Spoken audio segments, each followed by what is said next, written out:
Hello students, welcome back to my stable class channel. तो dear students, आज की इस वीडियो में हम पढ़ेंगे महावीर प्रसाद द्विवेदी का जीवन परिचय, जो कि 11th क्लास के स्टूडेंट्स के लिए है। तो डियर स्टूडेंट्स, इस वीडियो को बिना स्किप किए एकदम अंत तक देखते रहना। देखिए, सबसे पहला आप इस प्रकार से ब्लैक पेन से हेडिंग लिखेंगे जीवन परिचय, ठीक है।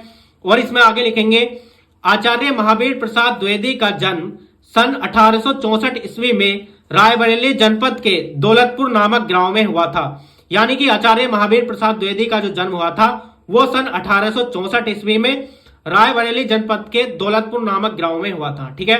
यानी कि रायबरेली जनपद देखिए उत्तर प्रदेश में है ये, यानी कि उत्तर प्रदेश के रायबरेली जनपद के दौलतपुर नामक गांव में हुआ था, ठीक है। इसके बाद लिखेंगे इनके पिता का नाम, ठीक है। इनके पिता का नाम पंडित राम सहाय द्विवेदी था। इनके पिता का नाम क्या था? राम सहाय द्विवेदी, जो सेना में नौकरी करते थे। यानी कि जो इनके पिता थे वो एक सेना में नौकरी करते थे। इनकी आर्थिक दशा अच्छी नहीं थी। यानी कि जो आचार्य महावीर प्रसाद द्विवेदी हैं, इनके पिता हैं, इनकी जो आर्थिक दशा है वो अच्छी नहीं थी। उसके बाद आगे देखिए, जिसके कारण पढ़ने लिखने की उचित व्यवस्था न हो सकी।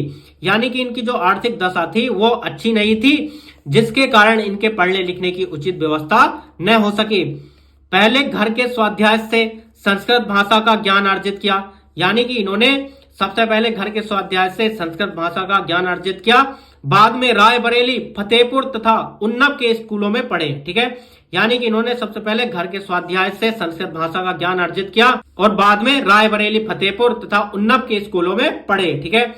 इन्होंने रेलवे विभाग में 22 रुपए मासिक वेतन की नौकरी कर ली, ठीक है। आगे देखिए, विभाग में एक अधिकारी से झगड़ा हो जाने पर नौकरी से त्याग पत्र दे दिया। यानी कि रेलवे विभाग में जो ये नौकरी करते थे उस विभाग में इनका एक अधिकारी से झगड़ा हो गया, ठीक है, जिसके कारण इन्होंने त्याग पत्र दे दिया। इसके पश्चात आजीवन हिंदी साहित्य सेवा में लगे रहे।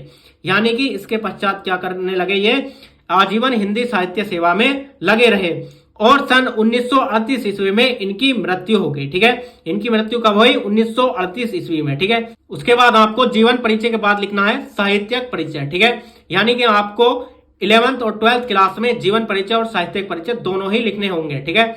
इसके बाद देखिए साहित्यिक परिचय लिखेंगे। आचार्य द्विवेदी जी ने हिंदी साहित्य की निस्वार्थ सेवा की। यानी कि आचार्य द्विवेदी जी ने हिंदी साहित्य की निस्वार्थ सेवा की।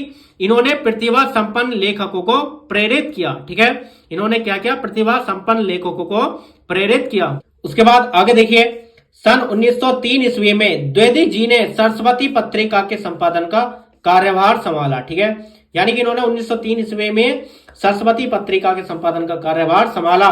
इस पत्रिका के माध्यम से इन्होंने हिंदी साहित्य की जो सेवा की उन्हें भुलाया नहीं जा सकता, ठीक है। यानी कि जो सरस्वती पत्रिका के माध्यम से इन्होंने जो हिंदी साहित्य सेवा की उन्हें भुलाया नहीं जा सकता।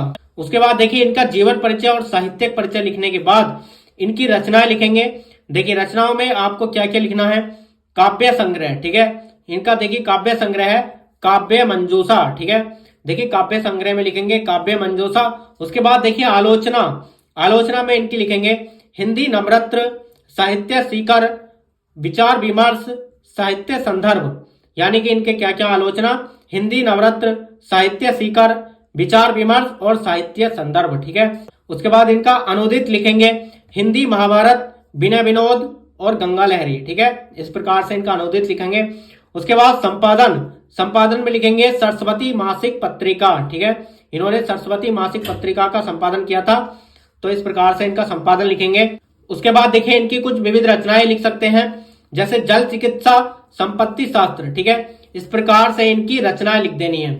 तो डियर स्टूडेंट, इस प्रकार से इनका जीवन परिचय, साहित्यिक परिचय और इनकी रचना लिखकर कंप्लीट कर सकते हैं। तो डियर स्टूडेंट्स, ये वीडियो आपको कैसी लगी कमेंट बॉक्स में कमेंट करके बताना। वीडियो अच्छी लगी हो तो लाइक कर देना और चैनल को सब्सक्राइब करके बेल आइकन को भी प्रेस कर देना, जिससे कि नेक्स्ट वीडियो की नोटिफिकेशन सबसे पहले मिल सके।